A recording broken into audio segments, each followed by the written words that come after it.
of a Board of Education member, and how do you fit that role best? There you go. What I feel an ideal role would be is someone who can take information from the people of the town and process it in a way that fills it up. Throughout the time of any political office, which this is, I mean, it's a minor political office, but it's still super important, very important in our town. People are always going to come to you with questions, answers, things they think are the thing that's wronging the right or righting the wrong. We are to listen, to respect, to do further research into what those people tell you and figure out a way to use it. Maybe it's good information, sometimes it's not.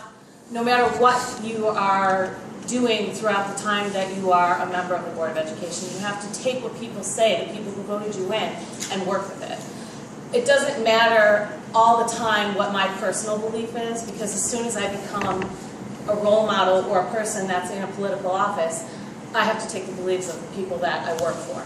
And that's the people of the town, the taxpayers, the students, the teachers, the educators, and sometimes the administrators and staff.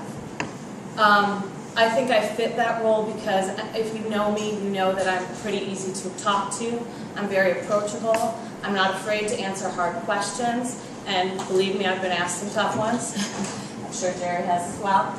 I think that in order to be the best candidate for this position, you have to be able to let things roll off when they don't go your way. Be okay with making a mistake or a bad judgment and willing to right the wrong that you make.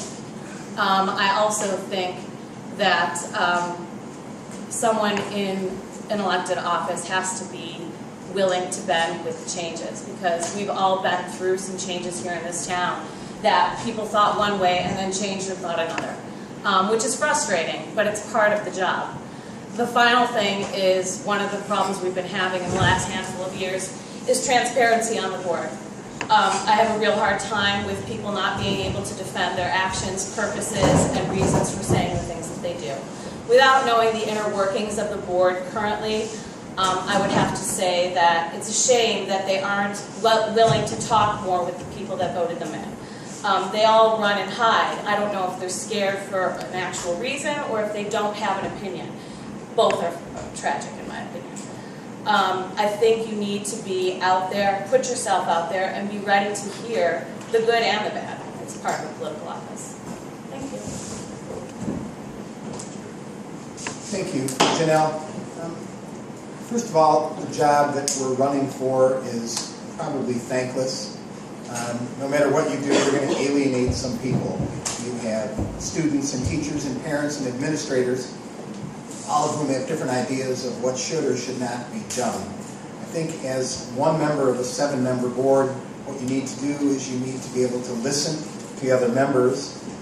I would suggest that my professional experience puts me in a unique position where I can bring competing interests together.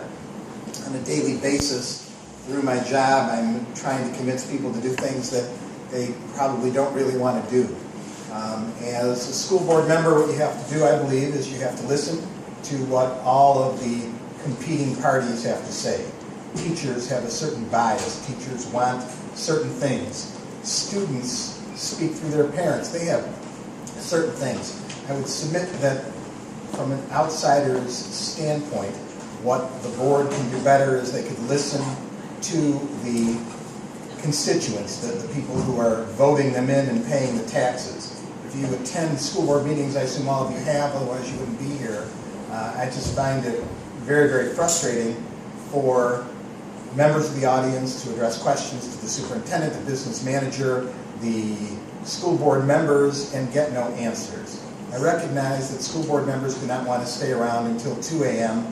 That's not reasonable or fair to them.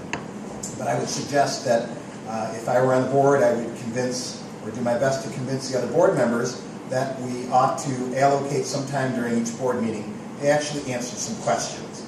And perhaps it's possible that the questions can't be answered that night, but I think that the people in the audience who take the time to stand up and ask some questions deserve the courtesy of a response. Maybe the response is, I'll get back to you next month, or maybe the response is, I'll have a board member look into this for you and we'll get back to you.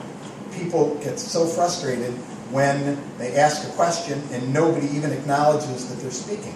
People have just enormous interest in their students and their children being students, and I think that if you come to a board meeting and the board isn't listening to you, that gets people more angry, and that's what leads to, I would say, the disenchantment that we've had in this district. And we're not alone, but I would say to you that that's what's important. What I believe I would be able to do is I have the ability to understand whatever it is that these regulations are.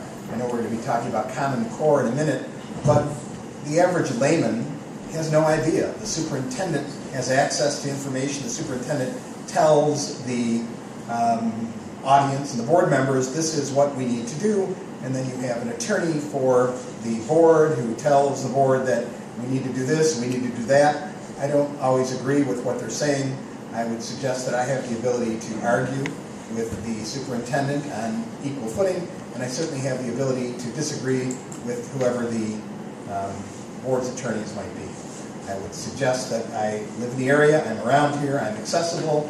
People who know me know that I listen, and I typically can get to the bottom of some issue that may need to be in front of the board. So, thank you.